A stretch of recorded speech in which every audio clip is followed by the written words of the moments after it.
अस्सलाम वालेकुम 8 क्लास बेटा। आज आप अपने उर्दू की बुक में से अपना नेक्स्ट लेसन पढ़ रहे हैं आराम व सुकून, लेकिन उससे पहले हम उसका तारुफ पढ़ेंगे। उसके मुसन्निफ जो हैं उनका नाम है सैयद इम्तियाज़ अली ताज और इनकी सन पैदाइश 1900 से लेके 1970 तक की है। आपने हस्बे ममूल पहले इसे हाईलाइट करना है, आपको पता है ये इम्पोर्टेंट होता है। और आप देखेंगे कि इनकी टोटल उम्र बन रही है 70 साल।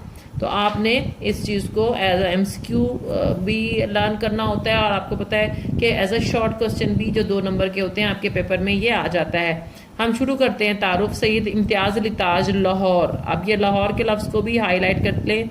जो इंपॉर्टेंट चीज़ें हैं वो मैं हाईलाइट करती जाऊंगी, आप भी साथ साथ करते जाएं। लाहौर में पैदा हुए, इनके वालिद मौलवी मुमताज़ अली को शम्सुल उलमा का खिताब मिला था। शम्स कहते हैं सूरज को, उलमा कहते हैं आलिम लोग, आलिम की जमा बहुत जो है उसको कहते हैं उलमा, यानी कि उलमा का सूरज, जिससे मुराद है कि वो अपने इतने महारत थे और इतना मुमताज़ मकाम हासिल था उन्हें बाकियों की निस्बत के, उन्हें शम्सुल उलमा का खिताब मिला था। इम्तियाज़ अली ताज सेंट्रल मॉडल स्कूल लाहौर और गवर्नमेंट कॉलेज लाहौर से तालीम हासिल की।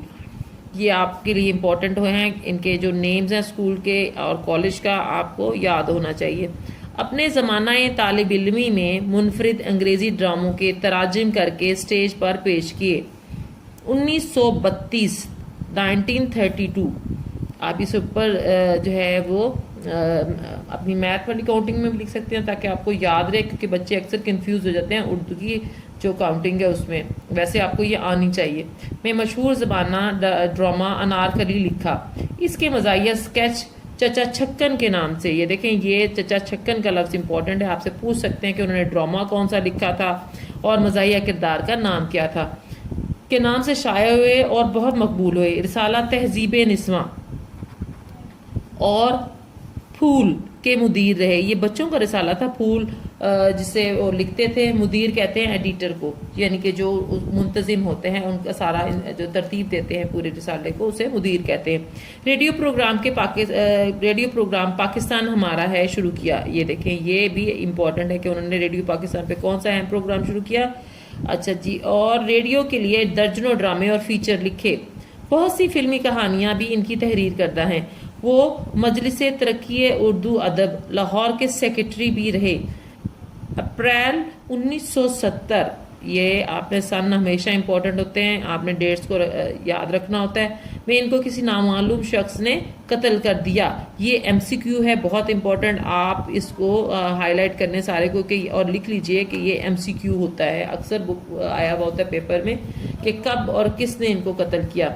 इम्तियाज़ अली ताज के ड्रामों में तमाम लिसानी कहते हैं ज़ुबान की खूबियाँ मौजूद हैं। इनकी तहरीर सादा और बेतकल्लुफ़ है। वो अल्फाज का इस्तेमाल बड़े सलीके से करते हैं और मामूली अल्फाज को भी इतनी खुश असलूबी से इस्तेमाल करते हैं कि कारी के जहन पर गहरा असर मुरतब करते हैं। इनके ड्रामों की ज़ुबान सलीस सादा और रवां है। इम्तियाज़ अली ताज के किरदारों की तख्लीक में बड़ी फ़नी महारत का सबूत देते हैं, यानी कि अपने फ़न में उनको मुकम्मल अबूर हासिल है। फ़नी महारत, अपने फ़न में अबूर। अपने किरदार को नफ्सियाती तजिए के साथ आगे बढ़ाते हैं। वो महज कठपुतली नहीं होते। कठपुतली कहते हैं जो किसी के इशारों पे काम करता हो, जिसकी डोरियां किसी और के हाथ में हों, बल्कि जानदार, जिंदा और मुतहर्रिक होते हैं। इम्तियाज़ अली ताज के ड्रामों में चुस्ती यानी तेजी, बरजस्तगी, बेसाख्तगी को कहते हैं, और बेसाख्तगी मिलती है यानी कि फौरन वो जवाब देते हैं। किसी ड्रामे की कामयाबी का दारोमदार इसके मुकालमों पर होता है। यही वजह है कि उन्होंने मुकालमा निगारी की तरफ खसूसी तवज्जो दी। इनके हर जज्बात निगारी की ऐसी हसीन मिसाल मिलती है जो उर्दू के ड्रामाई अदब में बहुत कम दस्तयाब है। जैसे कि हमें इनकी तारुफ से ही पता चल रहा है कि इनका जो इनकी इम्तियाज़ी खसूसियत, जो नुमाया खसूसियत दूसरों से मुख्तलिफ थी, वो मुकालमा निगारी थी।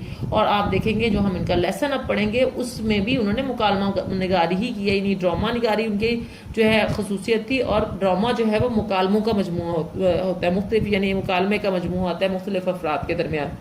एक मारूफ ड्रामा आराम व सुकून, ये वही ड्रामा है जिसका एक हमने हिस्सा अभी जो है वो पढ़ना है।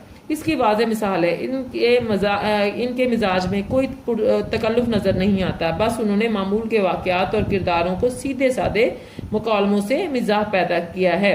यानी एक बात यहाँ हमें एक और वाज़ेह होगी कि वो मिजाह निगार भी हैं, यानी वो उनकी बातों में हमें مزاح ملتا ہے. اور مزاح یا تحریر جو ہوتی ہے اس کا مطلب صرف ہنسنا ہنسانا نہیں ہوتا، اصل میں وہ بہت سادہ سے اور پر اثر انداز میں، مزاحیہ انداز میں کوئی خاص اور گہری بات جو ہوتی ہے اس کے پیچھے چھپی ہوتی ہے، معاشرتی رویوں اور حوالوں سے کوئی اس کا جو ہے تربیت کا کوئی پہلو ہوتا ہے جس کو بلکہ بالکل سادہ اور جو ہے ہلکے پھلکے انداز میں مصنف بیان کرتا ہے، اور اس کا مقصد معاشرے کی اصلاح کرنا ہوتا ہے اور معاشرے کی چھپی ہوئی جو برائیاں ہیں ان کو اجاگر کرنا ہوتا ہے. اب مزید ہم اس تحریر کے بارے میں پڑھیں گے اپنے لیسن میں.